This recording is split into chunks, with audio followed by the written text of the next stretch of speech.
Squash 'em, crush 'em, pulverise 'em. That's what you do. Don't give them any room to breathe. Take them fuckers down. The giant monster has always been a big part of culture since the very early years of film. The B-movies of the 1950s popularised the giant monster, in sci-fi specifically. Obviously, with a sci-fi show as big as Doctor Who, there's really no surprise that there's been some big bastards trying to take the Doctor down. This video is going to celebrate the giant monster and find out who the King Kongs and Godzillas of the Whoniverse are. So fasten your seatbelt, get your tranquilizer gun at the ready, and summon the reinforcements as you delve into ConManWho's Top 10 Giant Doctor Who Monsters. Number 10. The Dinosaurs from Invasion of the Dinosaurs. And yes, I'm being serious. Malcolm Hulke decided to have a dinosaur-themed story in Jon Pertwee's final series, which sees an abandoned London under the threat of a mysterious dinosaur invasion. Hence its name, Invasion of the Dinosaurs.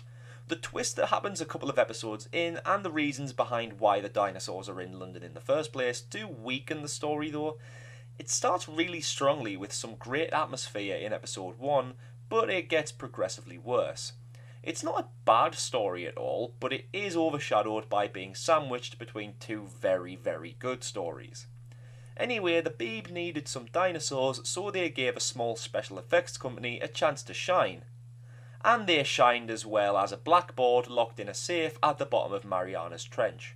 Yes, the puppets are woeful and don't offer anything positive to the story, but I just find them all absolutely adorable and makes me love the shoestring budget the classic series tended to have. Might just be me being a hipster, but I have an admiration for cheap special effects that try to do the same job as CGI or Hollywood level practical effects. And that's why I had to finally give these ugly bastards some love. Number 9. Crawl. If there's one thing I love the Key to Time season for, it's just how ambitious it tries to be. The Doctor is sent on a mission by an enigmatic figure called the White Guardian, who represents and has power over the goodness of the universe, to collect the lost segments of a key which can give him complete universal control over the bringer of darkness and evil, the Black Guardian. The segments are all scattered on different planets and are all disguised, and Crawl here is the secret to one of them. Crawl is a giant squid that ended up swallowing the segment and mutating into a jumbo squid. The locals of the planet, the Swampies, worship Crawl as a god. I really love the miniature effects and find that Crawl has a pretty interesting and quirky backstory, sort of like Shelob from The Lord of the Rings, and the goofiness of the tentacles attacking people just makes my heart warm. Number 8. The Great One. This little bitch is an 8-legged freak that is also a brilliant giant monster. The Great One is a giant talking psychic spider, the most powerful of a species called the Eight Legs, who appeared in the third Doctor's swan song, Planet of the Spiders. In the first episode of The Green Death, the Doctor finally gets round to visiting Metebelis 3, which he mentioned to Jo a couple of times throughout his run.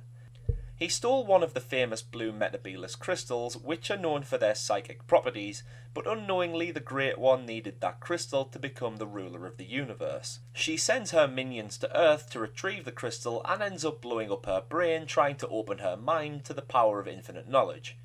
You could say that her dreams went down the spout. Number 7. The Macra. Debuting in 1967's The Macra Terror, the Macra are a race of giant space crabs who feed on fuel waste products. Their home planet was colonised by humans, but they ended up forcing the humans to mine for the unclean gases in the planet on which they could feast. After this, they devolved into much larger mindless beasts living at the bottom of the motorway in New York, feeding on the fumes of the thousands of cars above them and taking down anyone who dared enter the fast lane. I suppose they saw the cars and were a bit shellfish. These puns won't get any better. Number 6. House.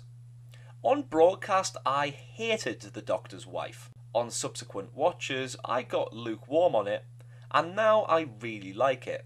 I think the only bugs I have are Saran Jones' zany over-the-top performance, which ends up being really grating and irritating to me, especially in the knowledge of how good an actress she can be, and I'm really not a fan of the whole "let's say sexy for the grown-ups" thing, but one of the more positive things I can draw out of the episode is House. As a concept, I find it absolutely fascinating and just proves how good Neil Gaiman can be. Unless he's writing Cybermen. It's basically a small planet that's alive, sort of like a creature whose shell acts like a planet's crust, and it is described by the 11th Doctor as a bit like a sea urchin.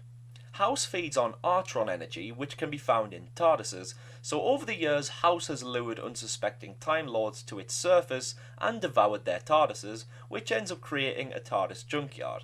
There's just this kind of presence about House which I love. He's voiced by Michael Sheen for a start, who I'm very much a fan of for The Damned United and Frost Nixon, and the voice he gives House is very manipulative yet magnetic at the same time, a bit like Hal from 2001: A Space Odyssey. The way House fucks with Amy and Rory's minds as well is some of the darkest stuff to ever come out of New Who. So well done for that. Number 5. The Drashigs. I really do find Carnival of Monsters to be an unsettlingly underrated story. The Doctor and Jo end up getting caught in a machine called a miniscope, which is essentially a way of miniaturizing people and putting them in dangerous situations while normal-sized people watch them like a Punch and Judy play. Within the miniscope, however, are the Drashigs, which are great big snake-like creatures who are described as one of the most dangerous predators in the universe. With a reputation like that, they deserve a spot on the list. They also deserve a spot because the Drashig hand puppet in the Enemies of the Third Doctor figure collection is one of the most fun bits of Doctor Who memorabilia ever. Number 4. The Beast. The Impossible Planet and the Satan Pit is one of my favourite New Who stories, and the Beast plays a massive part in my reasoning for it. What we have here is one of Doctor Who's examples of taking something extraordinary and supernatural and giving it a scientific explanation. In this case, the Beast is some kind of ancient alien creature who assumedly was the inspiration for the devil. Every culture has some kind of devil entity, a figurehead for evil and the bringer of darkness. Well, the Beast is meant to be a physical source for the inspiration to think up such a figurehead. What I love most about the Beast, though, is how very little we know about it. We know that it was imprisoned a long time ago, but we have no idea of its origins. I love when Doctor Who does this with its monsters, showing us what a monster looks like and what it can do, but not giving us a concrete identity so they become open-ended to the audience. Number 3. The Emperor Dalek.